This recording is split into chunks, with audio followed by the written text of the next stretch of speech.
Who here has ever been to a Greek life party, fraternity or sorority party? I have too, and most of the time they're pretty fun. But sometimes, especially for younger men and women, these parties can be pretty dangerous.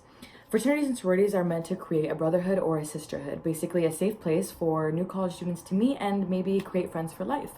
At least this is what they're trying to sell to students, the parents, and the college.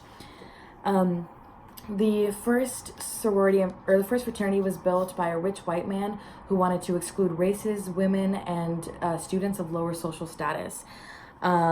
This brought toxicity to the community, and although the first fraternity was created many years ago, the fundamentals have stayed the same, so something needs to change.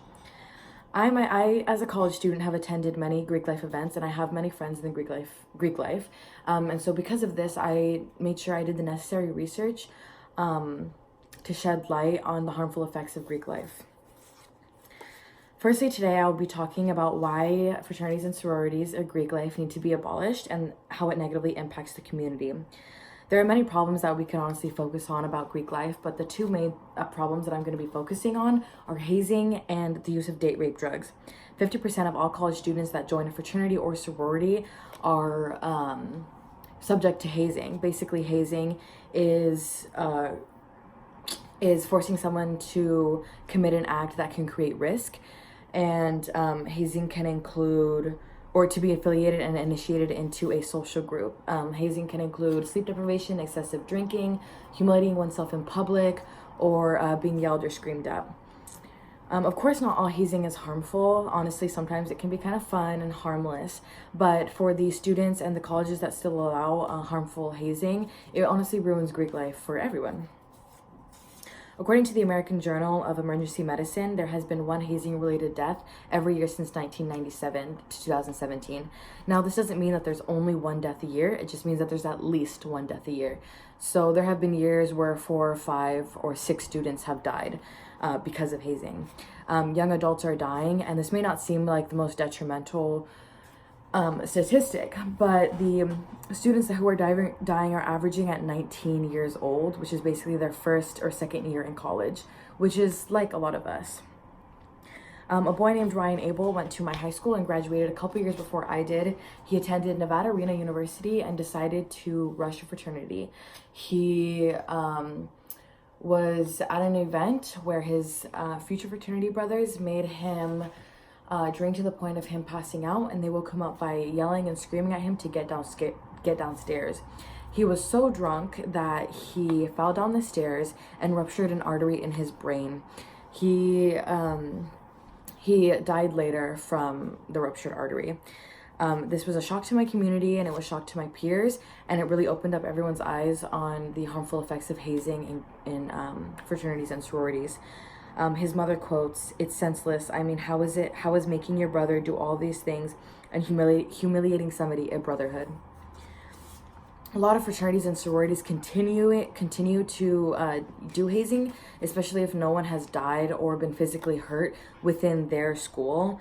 But it's not just that students are dying, it's also that these students who are being humiliated or hazing are being discouraged from even joining the social group in the first place.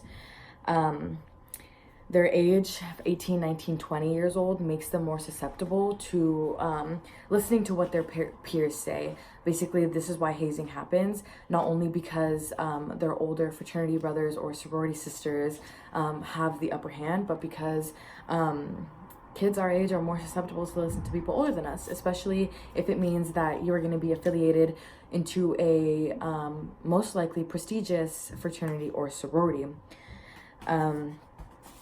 Now, although hazing is a huge problem, another big problem is the use of date rape drugs. Date rape drugs can cause someone to pass out, lose their inhibitions, basically just lose all focus or seem really drunk.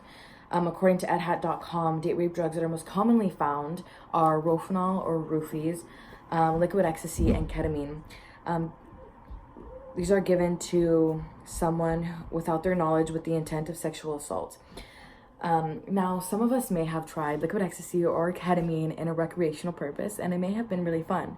But for someone who was unaware that they're under this drug, and for someone who may have given a higher dose, it can be really scary.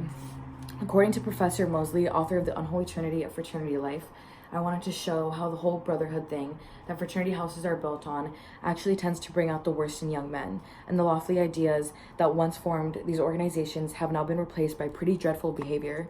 So basically, and I'm picking a little bit on fraternities right now, but basically in these fraternities, the boys build off of each other and have this ultra macho behavior and think that they can get away with anything.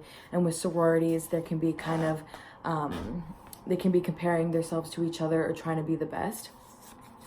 But with fraternity specifically, it's what makes it difficult for a girl to be present in this environment, because a gender that has always been seen as weak or vulnerable is now in an environment where men think that they can get away with anything. So why do girls go to these parties if everybody knows what happens? Well, one, not all of these girls know what's going to happen or are aware of Greek life, what happens in Greek life, or the use of date rape drugs, etc.